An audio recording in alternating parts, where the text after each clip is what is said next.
gahunda yanjye naganza avugaga niyijyanye n'iki nutabivuga ntabwo uva ahangaha. Yo urayise noneho ese ko tubona noneho Shema none bimabanye ibindi ko tubona Shema buri kimwe cyose none bitangiye kuba bizamuhindukana. Uratekereza urukundo rwe na Ravi none ruzagenda neza? Ese ko tubona none bahise bamushiraho inda ya Arine, urabona biraza ko azagendutse? Ko tubona inda ya Arine muri aka kanya isi mujyaho, urabona araza kuba yabyitwara mote? Shema muri kino gihe asigaye yarahuye n'ibizazane bikomeye cyane, kuko Arine muri kino gihe asigaye yaramufatiye umwanzuro wo kuba yamushiraho buri kimwe cyose mpaka abaye uwe wenyine. Ese uratekereza ko Shema azemera bino bintu? Ese uratekereza ko Shema azemera kuba yakontorora na Arine bigakunda? Ese uratekereza ko Shema iyi nda arayemera? Guys, situation Shema agezemo muri kano kanya none ikomeje kuba yamufata Kunda. Situation agezemo muri aka kanya ikomeje kuba yamuteza ibibazo bikomeye cyane, aho tuzi ikintu kigiye kuba yakora muri aka kanya kugira ngo yikure muri iyi situation yamaze kuba yinjiramo. Ese ko tubona Ganza murumuna we nawe akomeje kuba yamuhagata bya danje, kutubona murumuna we Ganza nawe akomeje kuba yamukora mu bwonko. Uratekereza ko ibi bikorwa by'abarumuna bose barimo gutongana bene kano kageno atekereza birazo kazagendutse? Guys, nkwaye ikaze nibwo bwambara wisanze hano kuri VNK Empire. Turagusaba kugira ngo bawe dutera inkunga ko bakanda kuri buta subscribe cyane megana byose ya filime yacu Intimba ya Ravi. Nibwo bwambara wisanze hano kuri channel, turagusaba kugira ngo watanga ibitekerezo watubwira nawe ukuntu buri kwimva kuri filime yacu Intimba ya Ravi. Murabizi ko tubakunda, murabizi ko muri abantu b'intwari, murabizi ko muri abantu b'agaciro, murabizi ko ari mwebwe biganiro byose twaduru kucishana umunsi ku munsi, ndetse na filime yacu Intimba ya Ravi murabizi ko mwebwe turimo gukorera. Rero namwe nimba mushaka kuba mwaba abanyamuryango ba filime yacu Intimba ya Ravi, cyangwa mushaka kuba mwagira uruhare kuri filime yacu Intimba ya Ravi, nuve hano utabanje wareba nibakanze kuri buto ya subscribe, byonyine bihagije kugira nanjye umunyamuryango ageza filime yacu Intimba ya Ravi. Giye mamuru kumva kuri mikoro ngiye kwa gazuzo no bene sinzuso umunsi ku munsi nirwa nonsenga VNK. Muri aka kanya Ravi none situation agiye kuba yajya muri mbi cyane. Ravi agiye kuba yahura n'ikibazo gikomeye cyane, nagutuza uburyo nawe arazi kuba yava muri bino bintu yamaze kuba yinjiramo.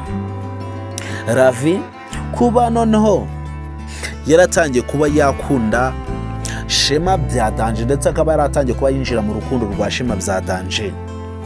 Kandi tukaba tuzi ko Shema ubungu tuvugana ikintu bamugeretseho kizatuma ari ikintu cyatuma batandukana burundu. Ese Ravi azabyihanganira kubona umuntu akunda bari uko bamushinja inda yatari kwemera? Uratekereza ko Ravi uru rukundo n'ubundi namara kuba yumva aya makuru ko Arine atwite, urabona n'urukundo atararuvamo byanga byakunda? Guys, Ravi turabizi ko nubwo yagendaga yirengagiza umunsi ku munsi ko akunda Shema, ariko twamaze kuba twabona ko amukunda cyane. Ariko kuba yabyemera mu ruhame ni ibintu bitaramugaragaramo. Ndabizi neza ko ubu tuvugana mwese muri kwibaza ngo ese namara kuba yamenya ko Arine atwite, ndetse akabaze neza ko Arine ari umushiri wa Shema, biraza ko byagendutse? Ese n'urukundo yaratangiye kwiyumvamo ko akunda Shema ni rutarurangira? Ese uratekereza ko Shema none atajye kuba yajya mu byago bikomeye cyane byo kuba yabura umuntu wakunda? Guys, ndagira ngo ube watanga ibitekerezo nawe umbwire nawe wakuntu buri kwimba kuri filime yacu Intimba ya Ravi. Murabizi ko tubakunda, murabizi ko muri abantu b'intwari. Ese ko tubona mama Ravi nawe atangiye kuba nako ko tubona mama Shema nawe atangiye kuba yamutera umugongo, kuba tuzi ko muri uyu muryango ari we waruri umuri inyuma, ari we wamushikiraga mu bikorwa byose, mu mipango zose yapangaga kuri Ravi, ari we wamwumva ukamutega amatwi akaba yamushikira. Uratekereza kuri no nshuro naraza kuba yamushikira? Ese uratekereza ko noneho mama Shema kuri no nshuro yashigikirane? Ndajya nawe utanga ibitekerezo umbwire. Ese wowe wumvishe ko umuhungu wawe yateye inda umukobwa bahoze bakundana, hanyuma yaho akaza kuba yamukatira agakundana n'undi mukobwa, hanyuma yaho ukaza kumva ngo umukobwa bahoze bakundana mbere aratwite? Wowe wise mu mwanya wa mama Shema wakora iki kuri no nshuro? ese imyanzuro ari gufata kuri Shema zo kuba yakomezanya na Arine sizo? Imyanzuro ari gufata Shema zo kuba yakwita ku mugore utwite umutwitiye umwana, izo myanzuro sizo? Guys, ndagira ngo utange ibitekerezo umbwire nawe ukuntu buri kwiyumva kuri filime yacu Intimba ya Love. Murabizi ko tubakunda, murabizi ko muri abantu b'intwari, murabizi ko tubahoza ku mutima, murabizi ko ibikorwa dukoze umunsi ku munsi ni mwebwe tuba turimo gukorera. Rero nongeye kuba nabaha ikaze hano kuri Imyanzuro ndetse no kuri filime yacu Intimba ya Love.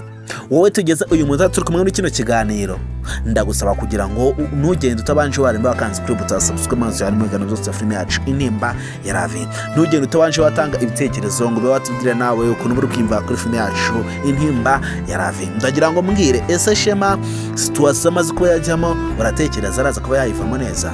Ese Love namara kumva yano makuru ko umuntu yakundaga Shema yamaze kuba yatera inda Arine kandi azi neza ko Arine ari we bahoze bakundana, uratekereza biragenda ute? Rero guys, nabatindiye murabizi ko urwego atinda amagambo, murabizi ko ibikorwa ari byo dushira imbere. Twongere duhurire ku indi episode kuri cya filime yacu Intimba ya Love. Ndabakunda cyane muri abantu bo gucira hano kuri channel. Ciao ciao.